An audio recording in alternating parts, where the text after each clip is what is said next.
Ambassador Keth Mori sat alone in his private office aboard the diplomatic station orbiting Veltar Prime. The blue glow from his computer screen cast shadows across his scaled face as he stared at the message that had just arrived. His long fingers, each ending in a small claw, hesitated over the controls. The encryption was military-grade, sent through channels that officially didn't exist. The sender was Agent Velconi, his most trusted contact within human space. They had worked together for years, sharing information that kept the peace between dozens of worlds. But this message felt different. The emergency codes attached to it made his stomach turn cold.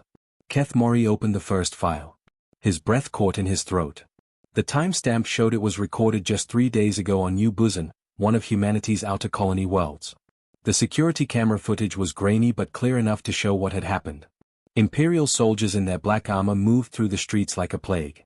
Their plasma rifles glowed bright red as they fired at anything that moved. But these weren't military targets. These were schools, hospitals, homes where families lived. The ambassador watched in horror as the footage switched between different camera feeds. Each one showed the same terrible scene playing out across the colony. Children running in terror. Parents trying to shield their young ones with their own bodies. The systematic execution of innocents. One camera showed the elementary school on the east side of the city. Captain Lee Hyun of the Colonial Defense Force had gathered nearly 200 children inside the main building. The captain was young, maybe 30 years old, with the kind face that children trusted. He had barricaded the doors and windows, trying to create a safe space. Keth Mori could see Lee Hyun talking to the frightened children, his hands moving in calming gestures. Some of the younger ones were crying, clinging to their teachers. The older students helped comfort the smaller ones, showing the kind of courage that made the ambassador's heart ache.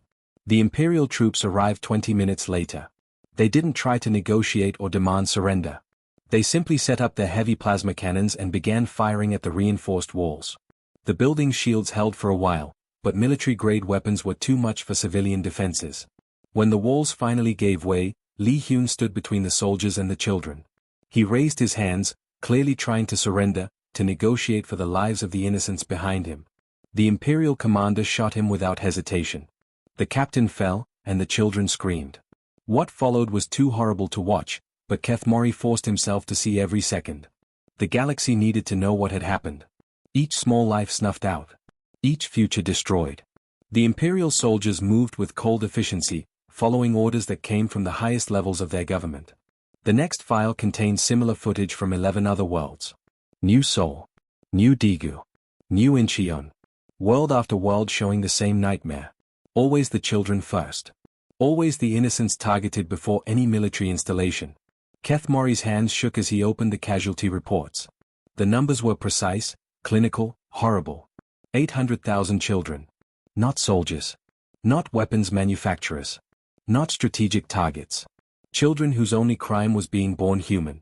The final file was a personal message from Commander Park Mina of the human colonial fleet. She had been in orbit around New Buzan when the attack began. Her ships had been outnumbered 50-1, but she had tried anyway. Her vessel was badly damaged, life support failing, but she had managed to record one last transmission. Park Mina looked young for a fleet commander, probably in her early 30s. Her uniform was torn and bloody, and smoke filled the bridge behind her. But her voice was steady, controlled, terrifying in its calm. Ambassador Keth Mori, she said, looking directly into the camera. I know you're watching this. I know you'll get these files. The Empire thinks they can break us by killing our children. They think this will make us surrender. She paused, and something cold and dangerous flickered in her eyes. They're wrong. We offered them peace. We offered them trade. We offered them friendship. They chose this instead. The commander leaned closer to the camera. Tell the galaxy what they've done. Tell them what's coming. The Empire has awakened something that was sleeping for good reason. They have 3 days to evacuate their border systems. After that, we cannot guarantee anyone's safety. The transmission ended with the sound of her ship's hull cracking apart. Park Mina had died trying to save children she would never meet, on a world she had never visited. Keth Mori sat back in his chair, his mind racing. He had served as a diplomat for over 40 years. He had seen wars start and end. He had watched empires rise and fall. But he had never seen anything like this. The Empire hadn't just attacked a military target or conquered a world. They had committed genocide against the most innocent victims possible. His diplomatic training told him to file a formal protest through proper channels, to call for sanctions and negotiations, to work within the system to prevent further violence. But his training hadn't prepared him for this. Some lines, once crossed, changed everything. The Empire thought they were fighting humans. They had no idea they had just declared war on something much more dangerous. Keth Mori began composing urgent messages to every government in the galaxy. The human children were gone, but their deaths would not be in vain. The galaxy needed to know what was coming, and it needed to choose sides very carefully. The war that was about to begin would reshape everything. Lieutenant Kim Dae had been watching the communication screens for 6 straight hours. The bridge of the exploration vessel New Dawn was quiet except for the soft humming of computers and the occasional beep of incoming messages. But those messages were becoming fewer and fewer as the hours passed. "Sir," called Ensign Choi Su from her station near the back of the bridge. Her young voice carried a note of worry that she was trying to hide. New Seoul just went completely silent. That makes 15 colonies in the last hour. Kim Dae turned in his chair to look at the main display screen. Bright red dots showed the locations of human worlds scattered across this part of the galaxy. As he watched, another dot flickered and went dark. New Dejin had just cut all communications with the outside universe. Captain Yoon Jin stood with his hands behind his back, staring at the tactical display like he was trying to solve a puzzle. The captain was a calm man who rarely showed emotion, but Kim Dae could see the tension in his shoulders. Something was happening that none of them fully understood. "Captain," Kim Dae said carefully, "the colonies aren't under attack. The sensor readings show no Imperial ships in those systems. They're choosing to go dark on their own." Yoon Jin nodded slowly but didn't speak. On the screen, another red dot blinked out. New Olsen had joined the growing list of silent worlds. Officer Shin Bo, who handled the ship's long-range communications, suddenly straightened in her chair. "Captain, I'm picking up automated transmissions from the dark zones. Very low power, encrypted channels." "Put it through the speakers," Yoon Jin ordered. The bridge filled with the sound of static, then a clear voice speaking in formal military tone. "Terra Protocol activation confirmed. Colonial assets secured and relocated. Civilian populations moved to designated safe zones. All external communications terminated as ordered." Kim Dae felt a chill run down his spine. The Terra Protocol was something he had heard whispered about in military academies, but he thought it was just a legend. A theoretical plan that existed only in the deepest classified files. "Sir," Choi Su said, her voice now openly worried, "what is the Terra Protocol?" Captain Yoon Jin was quiet for a long moment. When he finally spoke, his words were careful and measured. "It's humanity's final contingency plan. Created after the first colony wars, when we realized that being scattered across many worlds made us vulnerable to exactly what just happened to New Busan and the other massacre sites." The captain moved to stand behind Kim Dae's chair, looking at the communication logs. "If the protocol is active, it means every human world is implementing emergency procedures that have been planned for decades but never used." Kim Dae pulled up the historical files on his screen. What he found made his blood run cold. The Terra Protocol wasn't just about hiding. It was about transformation. When activated, human colonies would evacuate all civilians to hidden locations, destroy anything that could be useful to enemies, and convert all resources to military production. "Captain," Shin Bo reported, "I'm detecting massive energy signatures from the dark zones. It looks like they're moving entire cities underground or to asteroid bases. The surface installations are being destroyed, but not by enemy fire. They're doing it themselves." Another automated message came through the speakers, this one from New Incheon, Phase 1 complete. Population secured in Bunker Complex 7. Surface installations demolished. Industrial capacity relocated to hidden facilities. Awaiting Phase 2 authorization. Yoon Jin walked over to the main view screen and touched a control. The display changed to show historical data about human military capabilities. Most of it was classified information that Kim Dae had never seen before. 50 years ago, the captain said quietly, humanity fought the most terrible war in our history. We nearly destroyed ourselves completely. Entire star systems were left as dead zones where nothing could live. Weapons were used that we swore never to create again. He turned to face his crew. The Terra Protocol was created by the survivors of that war. They decided that if humanity ever faced extinction again, all the old restrictions would be removed. All the weapons we banned would be rebuilt. All the tactics we swore never to use again would become necessary. Kim Dae stared at the tactical display where more red dots continued to disappear. You mean the colonies aren't retreating? They're preparing for war. Not war, Yunjin corrected. Total war. The kind that doesn't end until one side is completely destroyed. Shinbo's voice was barely a whisper. Captain, I'm receiving transmissions from hidden military bases that aren't supposed to exist. Locations in deep space, asteroid fields, dead systems that show no signs of life. They're all reporting ready status. The main screen flickered and a new message appeared. This one was different from the automated reports. It was a personal transmission from Admiral Li Su, the highest-ranking officer in the human colonial fleet.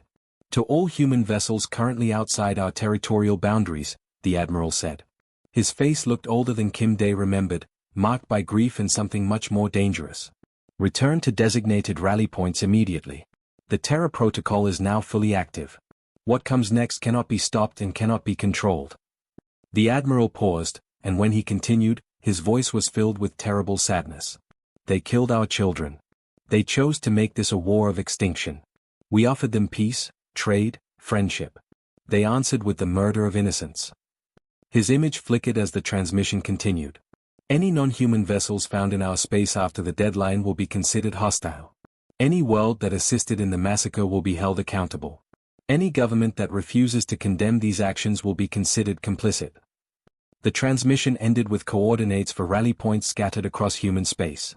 Kim Dae realized that the New Dawn was being ordered to return home immediately. Captain Yoonjin walked slowly back to his command chair. Set course for Rally Point 7, he ordered. Maximum speed. As the ship turned toward human space, Kim Dae watched the tactical display. The galaxy looked the same as it had that morning, but everything had changed.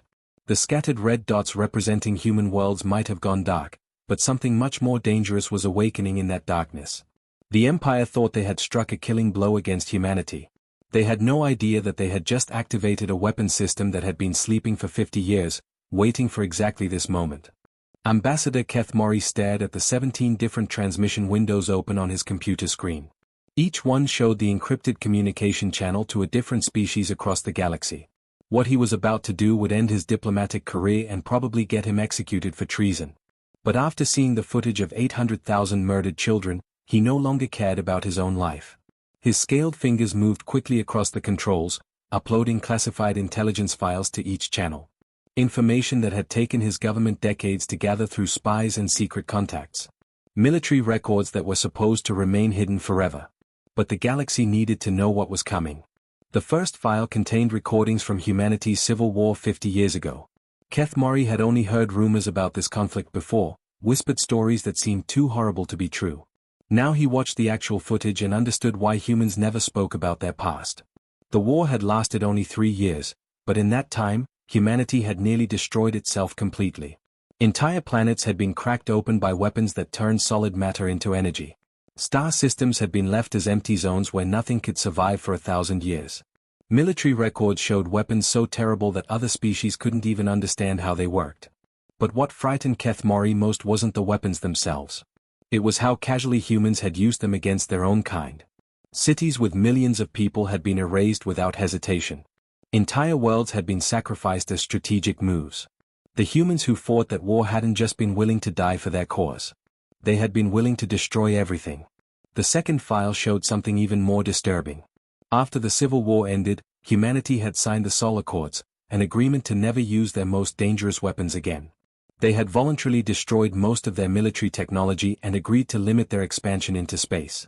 What the galaxy thought was human weakness had actually been humanity choosing to restrain itself. Keth Mori uploaded a holographic recording he had never seen before. Prime Minister Han Sol of the Terran Defense Coalition stood in what looked like a secure bunker deep underground. The timestamp showed it was recorded just hours after the New Busan massacre. "My fellow humans," Han Sol began, his voice calm but carrying an undertone of terrible anger. "For 50 years, we have practiced restraint. We have limited our military production. We have refused to build the weapons that nearly destroyed us during the Civil War. We have done this not from weakness, but from necessity. We know what we become when that restraint is removed." The Prime Minister paused and looked directly into the camera. "The Galactic Empire has chosen to murder our children. They believe this will break our will to fight. They are wrong. What it has done is remove every reason we had to hold back." Han Sol's image flickered as he continued. The Sol Accords are hereby suspended. All military production limits are lifted. All weapon restrictions are removed. All treaties that limited our response to existential threats are void. The recording ended with coordinates for evacuation sites and a timeline that made Keth Mori's blood run cold. Humanity was giving the galaxy 72 hours to prepare for what was coming. As he finished uploading the files, Keth Mori's communication system began receiving automated signals from across human space. Thousands of small probes were launching from hidden locations, spreading out toward every inhabited system in the galaxy. Each probe carried the same message, translated into every known language. The first species to receive the warning was the Rigel Consortium. Chancellor Wei Nam opened the transmission in his office on the capital world, surrounded by his military advisors. The message was simple and direct: the humans warn you once. Flee now. What comes next is not war. It is extinction. Wei Nam immediately stood up from his chair. His people had fought alongside humans in border conflicts 20 years ago. He had seen what human soldiers could do when they were still following their weapons restrictions. The thought of what they might do without those restrictions made him feel sick. Begin immediate evacuation of all border systems, Wei Nam ordered his generals. Move civilian populations to the core worlds. Recall all military vessels to defensive positions around our home planets. His advisors looked confused. Sir, this is just a human threat. They're barely a regional power. Surely you don't believe they can threaten our entire consortium? Wei Nam pulled up classified battle reports from the border conflicts. Look at these casualty numbers. In every engagement, humans were outnumbered at least 5 to 1. They were using restricted weapons and following defensive rules of engagement. They still won every single battle. He highlighted specific sections of the reports. They have faster ships, better armor, and weapons that our scientists can't figure out how to build. And that was when they were holding back. The warning reached the Zephyrian Republic next. President Colmec read the message 3 times before calling an emergency session of the government. Unlike Wei Nam, he decided the warning was just human propaganda designed to prevent other species from helping the Empire. These humans are desperate, Colmec told his advisors. They know the Empire will destroy them, so they're trying to frighten us into abandoning our allies. We will not be intimidated by empty threats. Similar scenes played out across the galaxy.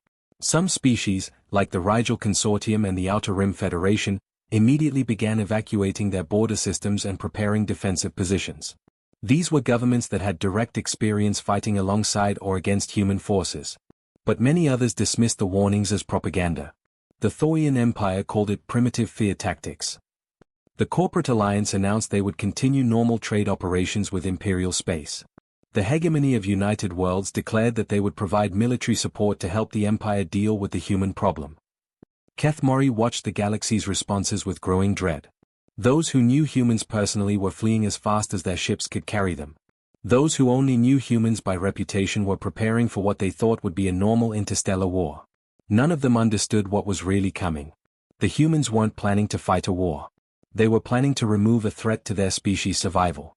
And after 50 years of voluntary restraint, they were finally free to use every terrible weapon they had ever invented. The 72-hour countdown had begun. Emperor Vashkol stood in the center of his massive command chamber, looking out at the holographic display that showed the entire galaxy.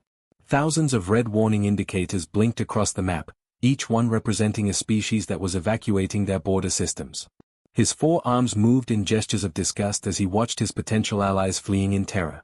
Cowards, he hissed through his breathing slits. All of them running from primitive humans who barely understand space travel. His military advisor, General Thexkar, approached carefully. The general had served the Empire for 40 years and had never seen the Emperor this angry. Your Majesty, perhaps we should consider the possibility that these humans have capabilities we don't fully understand. Vashkol's head turned toward the general with a sharp snapping motion. Are you suggesting that we should be afraid of the species we just defeated? We killed 800,000 of their young in a single day. They are broken and desperate. The Emperor activated the communication system that connected him to every Imperial fleet across the galaxy. His image appeared on thousands of ships simultaneously, reaching over 10 million soldiers and crew members. Warriors of the Empire, Vashkol announced, his voice filled with contempt. The humans send us warnings like frightened children whistling in the dark. They think fear will save them from the consequences of their rebellion against Imperial authority. He gestured toward the tactical display showing human space. Deploy all fleets immediately. I want every human world turned to ash within the week. Show the galaxy what happens to those who dare threaten the Empire. Admiral Kang Ho received the orders aboard his flagship, the massive dreadnought Eternal Victory. Around him, 49,999 other Imperial ships prepared for what their commanders expected to be the final battle against humanity. Kang Ho was a practical soldier who had fought in a dozen wars for the Empire. Unlike his emperor, he had read the intelligence reports about human military capabilities. The numbers didn't make sense. Humans consistently won battles while being badly outnumbered, using weapons that Imperial scientists couldn't duplicate. "Admiral," reported his sensor operator, "we're detecting strange readings from human space. It looks like they're using some kind of stealth technology we've never seen before." The Admiral studied the sensor displays. Human worlds were showing up as completely empty, with no signs of life or military installations. But there were strange energy patterns in the space around those worlds, like something was hidden just beyond what their instruments could detect. "Sir," called his communications officer, "we're receiving a transmission from human space. It's not coming from any ship or planet we can identify." "Put it through," Kang Ho ordered. The main screen flickered and showed a middle-aged human woman in a simple military uniform. She had short black hair and tired eyes that seemed to look right through the camera. Behind her was what appeared to be the bridge of a ship, but the technology was unlike anything in Imperial databases. "I am Admiral Park Soo of the Terran Defense Force," the woman said in a calm, steady voice. "You killed our children. We offered you exile. You chose extinction." The transmission lasted only 15 seconds, but it was being broadcast simultaneously to every ship in the Imperial fleet. Admiral Kang Ho felt a chill run down his spine. There was something in the human admiral's voice that reminded him of predators he had encountered on his home world. Complete certainty. No anger, no fear, just cold purpose. "Admiral," his tactical officer reported, "we're detecting massive gravitational distortions throughout the fleet formation. Something is affecting spacetime itself." General Lim Jun, commanding the Empire's Eastern Battle Group, watched his sensor displays with growing alarm. Space around the Imperial fleet was beginning to bend and twist in ways that violated every law of physics he understood. "Sir," his science officer reported, "the humans appear to be manipulating dimensional barriers. They're creating artificial fold space corridors that allow ships to appear anywhere instantly." Suddenly, human ships began materializing throughout the Imperial formation. But these weren't the small, simple vessels that Imperial intelligence had reported. These were massive warships using technology that seemed centuries ahead of anything else in the galaxy. The human ships didn't look like normal spacecraft. They were smooth, organic-looking constructions that seemed to bend light around themselves. Weapons emerged from their hulls like living things, tracking Imperial targets with impossible precision. Captain Ori commanded one of the Empire's newest destroyers on the outer edge of the fleet formation. He watched in horror as human vessels appeared directly inside the Imperial battle lines, bypassing shields and armor as if they didn't exist. "All ships," he transmitted on the emergency frequency, "they're not using conventional weapons. They're doing something to our ships at the molecular level." The first Imperial ship to be targeted simply ceased to exist. One moment it was there, the next moment there was empty space where a kilometer-long battleship had been. No explosion, no debris, no energy signature. It had been erased from reality. The battle, if it could even be called that, lasted exactly 11 minutes. Imperial ships tried to return fire, but their weapons passed harmlessly through the human vessels as if they were shooting at ghosts. Meanwhile, entire sections of the Imperial fleet continued to disappear without leaving any trace. Admiral Kang Ho realized with growing terror that the humans weren't fighting a battle. They were conducting an execution. His tactical display showed Imperial ships vanishing faster than his computers could count them. "Emergency transmission to Imperial Command," he ordered his communications officer. But before the message could be sent, his own ship began to dissolve around him. Captain Ori managed to send one final transmission before his destroyer disappeared. "Imperial Command, this is Captain Ori of the Eastern Fleet. They're not fighting us. They're erasing us. The humans have weapons that can delete matter from existence. We cannot fight an enemy that can." The transmission cut off as Ori's ship joined the rest of the Imperial fleet in whatever void the humans had sent them to. In the space where the largest military fleet in galactic history had existed, there was nothing. No wreckage, no debris, no energy signatures. 50,000 ships and 10 million crew members had simply stopped existing. The human vessels hung motionless in the empty space for a moment, then disappeared back into their dimensional folds as silently as they had arrived. The Galactic Empire's primary military force was gone, and no one in the galaxy had any idea how the humans had done it. 6 months after the Imperial fleet had vanished into nothingness, Ambassador Keth Mori floated through the empty corridors of what had once been the Galactic Empire's largest space station. His breathing apparatus made soft clicking sounds in the silence as he moved from room to room, documenting what humanity had left behind. The station was perfectly preserved but completely abandoned. Coffee cups still sat on desks with cold liquid inside. Personal photographs of imperial families remained pinned to walls. Computer terminals hummed quietly, displaying work that would never be finished. It was as if 10 million people had simply walked away from their lives in the middle of an ordinary day. Keth Mori had seen dozens of imperial worlds like this over the past few months. Not destroyed, not conquered, just empty. Every single person had been relocated somewhere else, and no one except the humans knew where they had been taken. His shuttle docked at Processing Station Alpha, one of the few locations where non-humans were still allowed to meet with human representatives.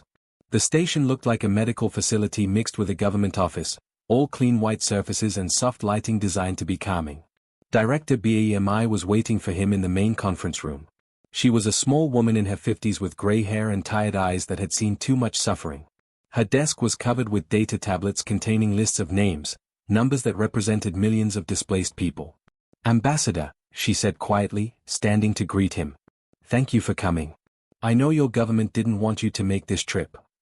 Keth Mori settled into the chair designed for his species, his scaled skin reflecting the soft light. "Director BAMI, the galaxy needs to understand what happened here. Entire star systems are empty. Where did you take them?" BAMI walked to the large window that looked out at the stars. "They're safe. Fed, housed, medically cared for. Their children are going to schools, their families are together. We gave them what the Empire never did, a choice about their own lives." She turned back to face him, and Keth Mori could see the weight of responsibility in her expression. "We didn't want this, Ambassador. For 50 years, we tried to be good neighbors. We offered trade, friendship, cultural exchange. We followed every galactic law and treaty." Her voice became harder. "But they chose to murder children. 800,000 innocents killed because someone decided that human children were a threat to imperial power." Keth Mori had read the reports. After the imperial fleet disappeared, human ships had appeared simultaneously above every imperial world. Not warships this time, but massive transport vessels that could hold entire cities. The humans had given each world the same choice: evacuation within 24 hours or face the consequences. Most had chosen evacuation. The few worlds that had refused were now empty systems where the planets themselves had been moved to different locations, using technology that no other species understood. "The galaxy is frightened," Keth Mori said carefully. "They don't understand how you relocated entire populations without anyone seeing where you took them." BAMI smiled sadly. "Fear is appropriate. We spent 50 years voluntarily limiting our expansion because we knew what we were capable of. The Empire forced us to remember why those limits existed." She activated a holographic display showing the current state of human space. The boundaries had expanded dramatically, but not through conquest. Instead, humanity had simply claimed all the empty systems that other species had abandoned in their rush to evacuate. "We offered them sanctuary worlds far from any potential conflict zones," BAMI explained. "Clean air, fresh water, fertile soil. Many of them are living better lives now than they ever did under imperial rule." The door chimed and another human entered the room. This was President Go Jun, a tall man with silver hair and the kind of presence that commanded attention. He moved like someone who was used to making decisions that affected billions of lives. "Ambassador Keth Mori," President Go Jun said, nodding respectfully. "I wanted to speak with you before you return to your government." He sat down across from Keth Mori and folded his hands on the table. "Tomorrow I will address the Galactic Assembly for the final time. I wanted you to understand what I'm going to tell them." Keth Mori felt his breathing speed up. "Final time, Mr. President. Humanity is withdrawing from all galactic treaties and alliances," Go Jun said simply. "We will govern ourselves according to our own laws. The rest of the galaxy is yours to manage as you see fit." The president's words were calm, but they carried implications that made Keth Mori's scales crawl with nervous energy. "Mr. President, the galaxy needs human participation. Your technology, your medical advances, will no longer be shared," Go Jun interrupted gently. For 50 years, we contributed to galactic civilization. We shared our discoveries freely. We helped settle disputes between other species. We followed laws that often worked against our own interests because we believed in the dream of a peaceful galaxy. He stood and walked to the window, looking out at the stars. That dream died when the Empire decided that murdering children was an acceptable military strategy. Kethmori struggled to find the right words. But surely, with the Empire gone, there's no longer a threat. The galaxy has learned from this mistake. President Go-Jun turned back to face him. Ambassador, do you know how many species formally condemned the massacre at New Busan? Do you know how many governments demanded justice for those 800,000 children? Kethmori remained silent. He already knew the answer. None, Go-Jun continued. Not one government in the entire galaxy officially protested the systematic murder of human children. Some evacuated their own people when we warned them what was coming, but no one stood up and said that what the Empire did was wrong. The president returned to his seat. We cannot be part of a galactic community that considers the murder of children to be an acceptable political tool. So we're leaving. As Kethmori prepared to leave the station, he thought about what he would write in his final report to the Veltar Confederacy. The galaxy hadn't been conquered by humanity. It had been inherited by them, because they were the only species willing to take action when innocents were slaughtered. His shuttle departed just as the quarantine barriers around human space reactivated. Massive energy fields that made it impossible for any non-human ship to enter or even scan human territory. But this time, the barriers weren't designed to keep humanity contained. They were designed to keep everyone else out. As he traveled back toward Veltar space, Kethmori realized that the galaxy had lost more than just the Empire. They had lost the only species that had been willing to fight for something more important than politics and profit. They had lost the only species that would go to war to protect children.